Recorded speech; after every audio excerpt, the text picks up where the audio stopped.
Hello everyone, it's me, Mr. Younger. I have a problem here that I'm going to solve for you. It's a conservation of angular momentum problem, and it happens to be about the star Bellatrix and the constellation of Orion. Let me start by sharing my iPad screen with you folks.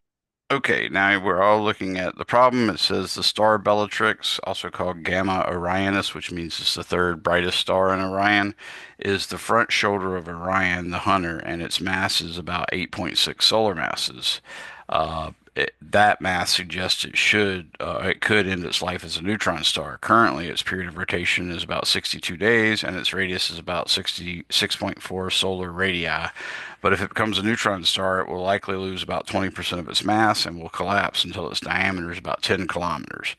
A, show that Bellatrix's current angular velocity is about 0.0000012 radians per second, or about 1.2 times 10 to the negative 6 radians per second. B, what will Bellatrix's angular velocity be as a neutron star, assuming the lost mass takes none of its angular momentum? And then C, what will be its period of rotation as a neutron star? So that's the information we're given. I'm going to go ahead and write out our solution. So solution, we are using the idea that angular momentum will be conserved, and that's because the net torque acting on the system, which in this case is just a ginormous spherical star, which we're going to treat it like it's a solid sphere.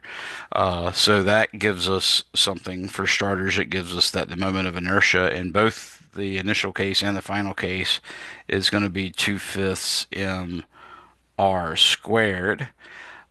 We also know that the mass of Bellatrix is actually 8.6 times the solar mass, and I can give you that. That's something you'd normally be expected to look up in your book or Google or something like that. We also know the radius of Bellatrix, RB, is about 6.4 solar radii. Again, I know that radius and I can give it to you, but you would be normally expected to look it up in your book or find it online, something along those lines. We are going to assume that the final mass is equal to zero point 0.2 of the mass of Bellatrix, because that's what 20% means.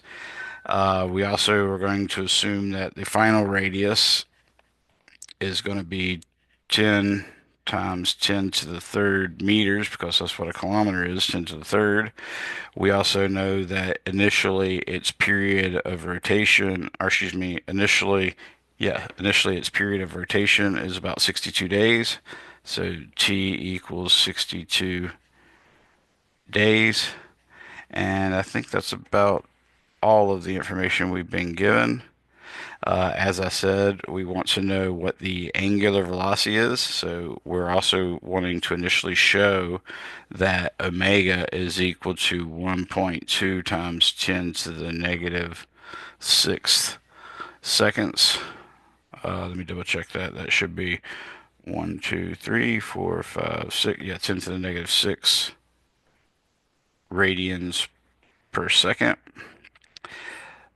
So we're asked to show uh, that omega is that 1.2 times 10 to the negative 6 radians per second from the fact that the period is 62 days. That is part A. And part B, we're supposed to calculate the angular velocity that it'll have as a neutron star. So we're looking for omega final, which is question mark, and that's part B. And then in part C, we want to know what is the new period. So T final is equal to question mark. I will tell you that the mass of our sun is equal to 1.989 times 10 to the 30th kilograms. I'll tell you that the radius of the sun is about 6 point, I want to say 96, 6.96 times 10 to the 8th meters. That's the radius of the sun. And we should be able to get everything we need from that. What we know here is since the net torque is zero, then angular momentum should be conserved. So that's going to give us L initial equals L final. We are assuming, even though this is not necessarily the greatest of assumptions, that when the actual star loses a lot of its mass, it's going to lose probably even more than 20% at some point. But once it loses its mass, we're going to assume that that didn't take any angular momentum away with it. So it'll maintain the angular momentum. That's sort of like a first order approximation. We could obviously get an idea of what roughly what it would be if it lost none, and then we could compare that to what it really turned out to be, and then we could use that to estimate, for instance, how much really was lost, something along those lines. But either way, let's go ahead and continue with the angular momentum being conserved. With that, that means I1 omega 1 is equal to I2 omega 2, and they're both spheres before and after. So it's going to be 2/5 times the mass of Bellatrix times the radius of Bellatrix squared times the initial angular velocity. That's going to be equal to 2/5 of 0.20 times the mass of Bellatrix times the radius of the neutron star squared times the final angular velocity. So that's our conservation of angular momentum story. So we need that equation to actually solve for omega f. But before we can do that, we've also got to find omega I, or at least show that it's exactly what it is. So what we know is omega, the angular velocity, is 2 pi times the frequency, but we also know that frequency is 1 over the period. So from that, we can reach the conclusion that omega is equal to 2 pi over the period.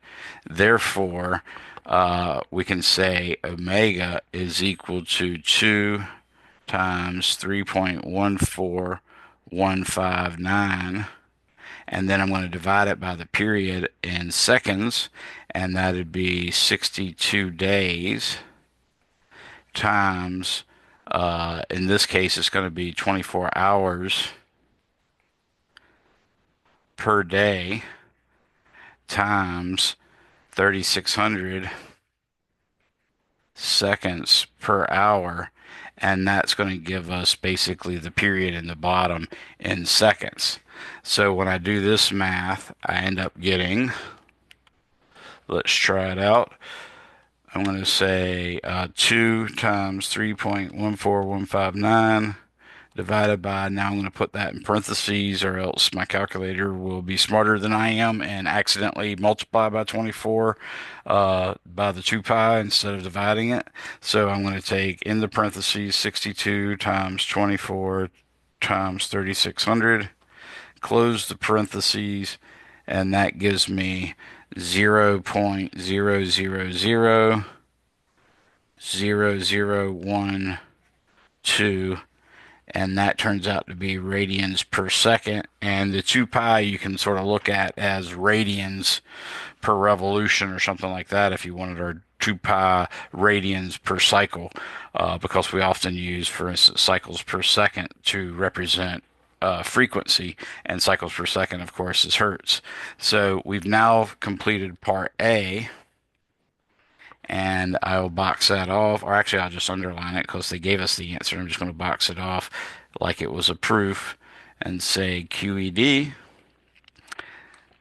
And now we're going to go to part B, which says, what is Bellatrix angular velocity? Well, I'm going to take that conservation of angular momentum that I found, and I'm going to write it here now. So I have 2/5 times the mass of Bellatrix times the radius of Bellatrix squared times omega initial. And this omega that we just calculated is omega initial technically. So I went ahead and put that subscript on there. Now, in addition to that, it's going to be on the other side equal to 2/5 of 0.20 times the mass of Bellatrix and times the radius of the neutron star squared times the final angular velocity omega f. Uh, in doing this, we can see that the 2/5 do drop out, and that's kind of nice. We can also see that the mass of Bellatrix is actually going to drop out as well. So we really aren't going to even need to convert the mass of Bellatrix from solar masses to any other masses, because whatever it would be is still going to be, and those masses just canceled out. Uh, we technically should have to actually convert the radius of Bellatrix to specifically some number of kilometers or meters so that we can use the radius or the diameter that they gave us for the neutron star. So we will do that. I'm going to go ahead and plug these numbers in. What I have is the radius of Bellatrix, which is 6.4 times the solar radius. So I'm going to say 6.4. Oops. Sorry, that's in red still. I'm going to say 6.4 times. Now I'm going to put in the sun's radius, and the sun's radius, of course, is 6.96 times 10 to the eighth meters, which notice is basically a little bit bigger than 2 light seconds. So that's basically means that light takes almost 4 seconds, or actually bigger than 4 seconds, to completely cross from one edge of the sun to the opposite edge if it's going parallel to its diameter. That's kind of a big deal. So there's the radius of Bellatrix, and I have to square it. We just found out that its angular speed was 1.2 times 10 to the negative 6 radians per second. And we now know that we have to multiply all this by 0.2. That's accounting for the mass loss. And now we've got to take the radius of the neutron star. And we were told that the diameter of the neutron star was 10 kilometers. Oops, I wrote it wrong over here. Let me correct that real quick. That is a common thing that happens in physics problems, is we often make careless mistakes where someone will give us a diameter and we'll forget to call it a diameter, and we'll end up using it as a radius. So in this case, we know the radius is going to be about 5 kilometers. So I'm going to put in 5.0 times 10 to the third meters for the radius of the neutron star, and then omega f is right there. So we can solve for omega f by taking the 6.4 times 6.96 times 10 to the eighth. And now I'm going to square that. By the way, that gave me 4.445 times 10 to the ninth. And then I square it, and then I multiply that by 1.2 times 10 to the negative 6. And that gives me, just for the left-hand side, I'll write it here so you'll have a record of it so you can check your own work. That's 2.38 times 10 to the 13th. So that's roughly what that side is. And now I'm going to take that side and divide it by the coefficient of omega f so that I can easily solve for omega f. So I'm taking that 2.38 times 10 to the 13th, and I'm dividing it by parenthesis zero point 0.2 times 5 times 10 to the third squared. And now I'm closing parentheses, and that gives me 4.8. And this is more or less just an estimate. Notice I've only given like 2 sig figs on everything. So I'm just going to call this 4.8 times 10 to the sixth radians per second. So it went from 0.0000012 radians per second to 4.8 million radians per second. That's a pretty significant increase in velocity, and that is going to be part B. Now that we have that, our job is to convert this to the period, uh, probably in days or seconds along those lines. So let's do that. We do know that for part C, we're trying to find the period, and omega we just found was 2 pi over the period. So the period should be equal to 2 pi over omega. That means 2 times 3.14159 divided by 4.8 times 10 to the 6 radians per second. Remember, a radian is actually a pure number, so you can drop that as needed. When I do this, I'm going to get 2 times 3.14159 divided by parentheses 4 point, actually I didn't even need parentheses, but anyways, 4.8 times 10 to the 6. And that gives me 0.13. That's 0. Actually, I'm going to, because it's so many zeros in front of the decimal or in front of the sig figs, I'm going to go ahead and write it in scientific notation. It's going to be 1.3 times 10 to the negative 1, 2, 3, 4, 5, 6 times 10 to the negative 6 seconds. So it's actually super, super fast, meaning it's going to revolve on the order of a million times, or it's going to rotate on the order of a million times per second. So, or excuse me, yes, on the order of a million times per second, because the time for one revolution is 1.3 microseconds. So it's really on the order of millions. That definitely gives us a different period than we were used to. It went from 62 days as a period to around a microsecond.